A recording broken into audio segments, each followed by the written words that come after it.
she would go fetch it by the scruff. Chapter 5. Unmasking at Midnight.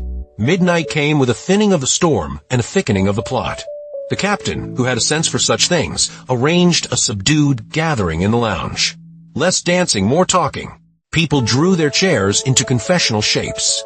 Theo approached Lila. His decision landed and folded. "There's something you should know," he began, feeling how brittle the words might be. "Then tell me over tea," she said. "I am braver with a teacup." He told her in the simplest language he could find that he had boarded to watch her, to report on her conduct to a man who paid well not because he didn't trust his wife, but because he didn't trust himself to be a good husband without proof of her goodness. He told her that he had done his job badly, not with incompetence, but with disobedience of the heart.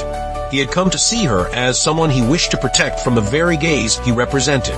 Lila looked into her cup and saw a circle that could easily be mistaken for a ring. She did not throw the tea. She did not raise her voice.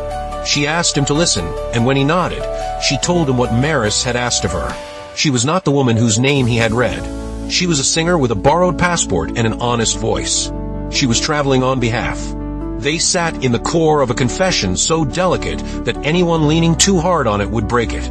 And then the quiet gathered itself into a test. The elevator doors opened, and a woman walked in, carrying the jet lag of transoceanic resolve. She was precise as a punctuation mark. Maris had arrived. I wish I could tell you there was a firework of shouting. There wasn't. In the end, the truest collisions land softly. Maris saw Lila before Lila saw Maris, and I could feel each woman recognize the other. The one who had offered a name like an umbrella, the one who had worn it through rain. Theo stood just beyond the circle, and understood his job had swollen into a life. Maris approached with a nod that was neither accusation nor absolution.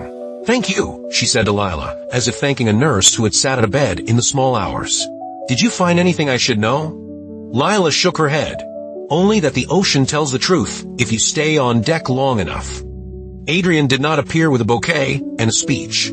His apology drifted aboard the next morning in the form of a letter sent ahead to the purser's office.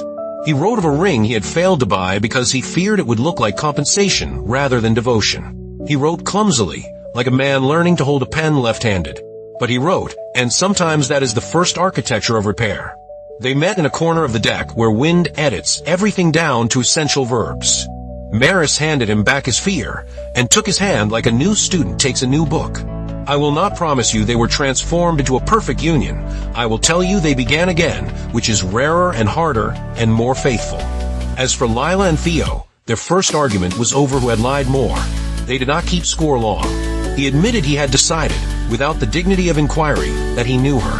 She admitted that, out of duty to another, she had allowed herself to be known by a name that was never meant for her.